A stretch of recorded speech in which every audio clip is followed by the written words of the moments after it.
está haciendo estudios, más estudios, más estudios, y la danza de los tantos millones de dólares que van a venir y no llegan, generando expectativas en las poblaciones, ¿no? Y los que trabajamos en campo, y si hoy día estoy vestido así, es porque estoy en una reunión también de esa naturaleza, que el caso la merita, pero también usamos zapatillas y entramos con botas al campo, y conocemos y hemos vivido ahí. Entonces, ¿por qué no se difunden esas experiencias? Y esa es la pregunta, esa es la inquietud. ¿Por qué se quiere empezar de cero? Muchísimas gracias, Jaime. Vamos a empezar por Richard, luego Julio y cierra Roberto. Bueno, la pregunta, el comentario de Víctor, yo creo que Colombia da un ejemplo interesante en eso, que lo conocemos, que es reconocer al resguardo indígena como una unidad política. Eso es posible cuando son unidades más o menos de un tamaño significante, ¿no? Cuando es una comunidad pequeña es un poco difícil, pero el problema lo vemos, yo diría, mucho más agudo en las comunidades campesinas que en las comunidades nativas hoy en día. En el caso donde las comunidades campesinas más grandes se han vuelto distritos. Entonces tienes dentro de la comunidad la competencia entre una municipalidad distrital y un gobierno comunal. Y en los casos que yo conozco es la municipalidad que tiene ingresos que normalmente ganan las peleas. Pero eso no es el caso en las comunidades que tienen compañías mineras encima, que pagan por las tierras que están usando, que son dineros que entran a la comunidad. Y de ahí empezamos a ver terribles casos de corrupción de los dirigentes en las comunidades, con el dinero de la compañía minera que entró y que a veces son fondos mayores de los fondos que entran a la municipalidad. Entonces sí, la municipalización de comunidades es un problema que hasta ahora no se encuentra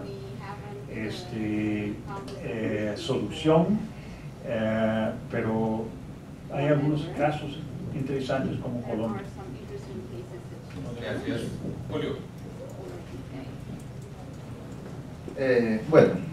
Con respecto a la pregunta, ¿por qué empezar de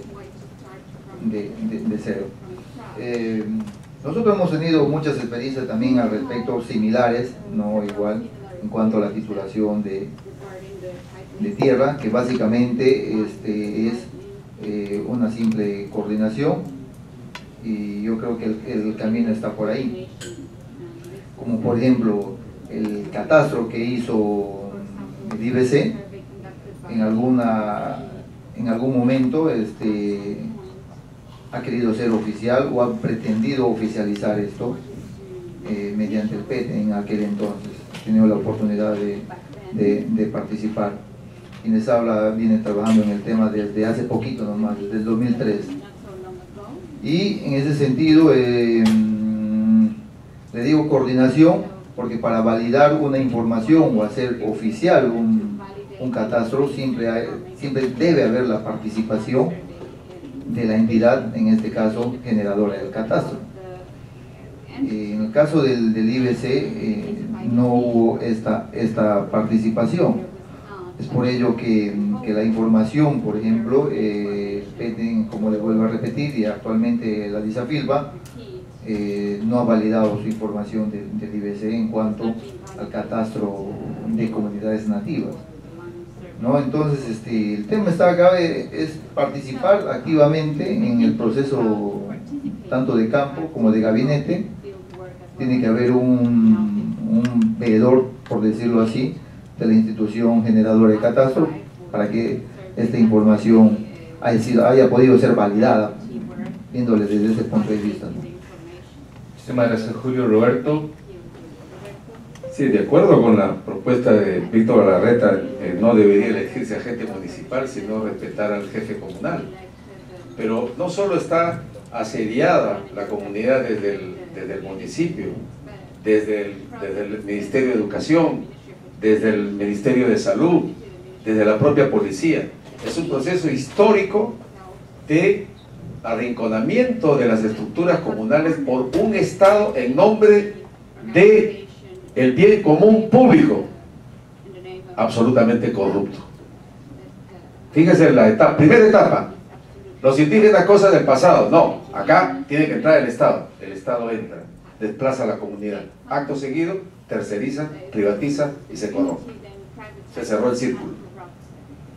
Lo que estamos viviendo es el proceso de privatización del Estado hace muchísimo tiempo. Y la madre del cordero de la corrupción es esa privatización. El énfasis que se da a que solamente el gran empresario va a salvar al Perú. Y de ahí el pez se corrompe desde la cabeza, se pudre desde la cabeza. Entonces, de acuerdo. El ejemplo que se ha puesto acá de Colombia es excelente, ¿no? Grandes áreas, no solamente pequeñas, entregadas bajo el gobierno de los resguardos. Y acá tenemos el gobierno One Piece, 1 millón de hectáreas de más de 35 comunidades con una sola organización. One Piece, el pueblo One Piece acá en el Perú, en Amazonas, ya empezó. Démonos por enterados. Ya empezó. Y los militares que dicen, se van a salir, se quieren romper la frontera, son ecuatorianos, separatistas, algunos especialistas, intelectuales, opinólogos, metiendo el temor y el miedo, mientras han sido incapaces con 200 años de Estado de poder hacer la famosa ordenamiento territorial. Y cuando los One Piece desalojan a los mineros, no, es anarquía, quieren destruir el Estado. No les interesa pelearse con el Estado. Sí les interesa tener una forma de gobernanza y de autoridad pública sobre 1 millón de hectáreas. Le han seguido los Kandoshi, le han seguido los Chapras, y esto avanza. Y esa es la tarea número 1 del Congreso Nacional de IDESEP de hace un mes. Eso es lo que se viene en los próximos 3 años. Respaldado por el Convenio 269, respaldado por la Declaración de la ONU. Basta ya de arrinconar a los pueblos con este tipo de cosas. Territorio por pueblos, gobernanza por pueblos, ordenamiento territorial hecha por los pueblos y control por los pueblos. Y el Estado tiene que ser aliado, no enemigo de eso, sino aliado. El fondo que señala Víctor, si no me equivoco, es el Fondo de Conocimientos Tradicionales. Es un fondo sin fondo, mi querido amigo. Es una buena intención. O sea, si vamos a usar los recursos legales, es un fondo, pero es un fondo basado en el pago de regalías por patentes. Pero el problema de ese fondo es de que primero tú tienes que revelar el secreto, por ejemplo, de Licanta y Baicuá. Que, bueno, nadie lo conoce acá. El Licanta y Baicuá, una plantita para fracturas, muy poderoso. Para que se pueda recibir regalías, los pueblos Achuar tendrían que ir al Indecopi, confiar en el Indecopi, llevar la foto del Licanta y Baicuá, decir qué parte se toma, cuándo se toma, cómo se prepara, y confiar que el Indecopi lo va a mantener como secreto bajo 7 llaves. Eso es ingenuidad total. Es una coladera el Estado hace rato. Por eso es que ese fondo no camina por este tipo de problemas. Pero estamos de acuerdo. El MDE no es un fondo, no es un proyecto de BBF, no es un invento de los pandas. El MDE es una construcción en 12 países del mundo y es una apuesta del Banco Mundial. La más exitosa es el Perú. ¿Cuál es el secreto? En lugar de estar pagándole a BBF para que mande sus consultores para que se vaya a 6 regiones, 10 regiones, ¿no? Con el reloj en la mano, mucho zancudo, ¿a qué hora me regreso? ¿No? Eso no, ya no, basta. BBF, tú simplemente vas a hacer una función de administrativa. El que va a ejecutar es el que vive ahí. El que va a reconocer, el que va a titular y que va a hacer proyectos productivos son 9 regionales de IDESEP y 9 federaciones de CONAP. Lamentablemente hay controles y hay 2 que no rinden cuentas, ahora ya son 16 porque ya no han rendido cuentas. Tiene que haber control y esa es la labor que se le encarga a BBF, el estricto control financiero. ¿Pero qué le va a enseñar BBF para titular tierras, ¿no? A los compañeros que están en Desafío, y a las federaciones? Nada, ¿no? Entonces Ese es el mecanismo que estamos planteando como plataforma climática transversal, no solo para el FIP, también para el FCPF, el Fondo de Carbono, ¿no? El FCB, porque se vienen $1.000 millones y para los pueblos indígenas va a llegar pues la cascarita, ¿no? O va a llegar qué sé yo, el pasaje para una reunión y punto, ¿no? Entonces, eso no se debe permitir y estamos planteando de que haya un mecanismo, construir el MDE como una plataforma climática operativa con todas las 20 llaves que quieran de control financiero, pero dejar que los actores locales puedan ejecutar. Y termino diciendo con lo que ha dicho Jaime, la experiencia de Aidez, pues con los pueblos Shipibo en Callería, lo que mencioné de la castaña.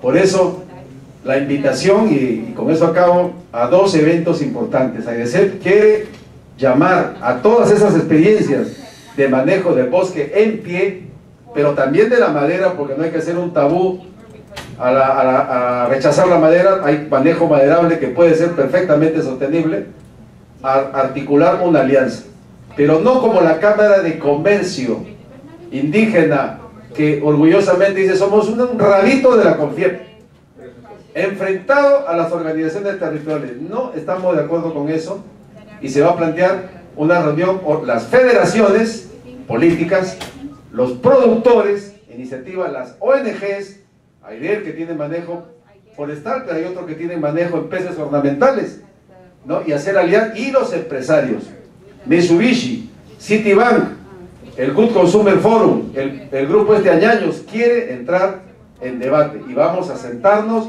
a discutir despacito qué formas de alianza y que el Estado también venga, Groban.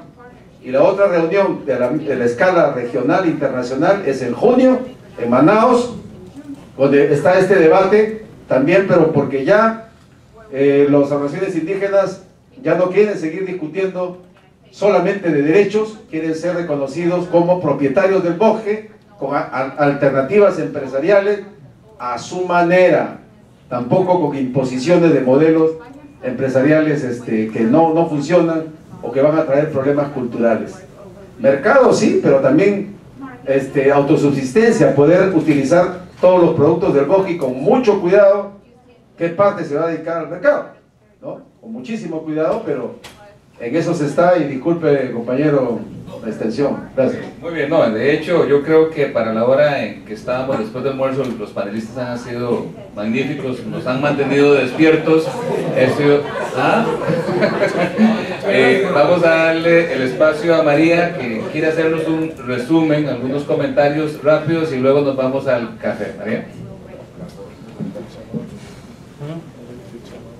Bueno, muy rápidamente. Entonces, en primer lugar me gustaría agradecer a los panelistas por la discusión fantástica y rica. Aprendí muchas cosas y solamente quería hacer un resumen muy breve, más breve que anticipado, pero para resaltar que el tema central aquí para mí es la gobernanza y las alianzas.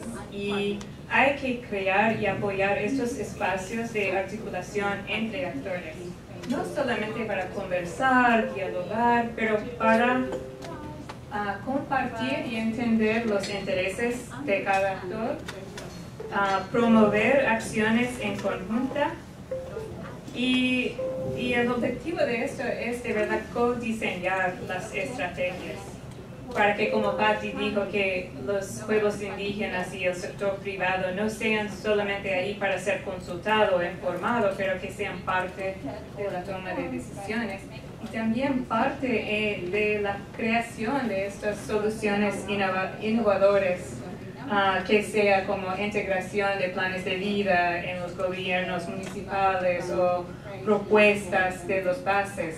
Pero necesitamos esta articulación horizontal y también vertical y también diagonal, no sé, qué sé yo, pero que hay estos flujos de información desde arriba hacia abajo, desde abajo hacia arriba, lo que sea. Ese es el tema que quería resaltar. Muchísimas gracias. Muchísimas gracias, María. Aplausos para el panel. Lo otro es que hemos reservado para Karina y Roberto un espacio ahora para el café. 10 minutos nada más porque estamos atrasados media hora y queremos pasar al próximo foro. Gracias.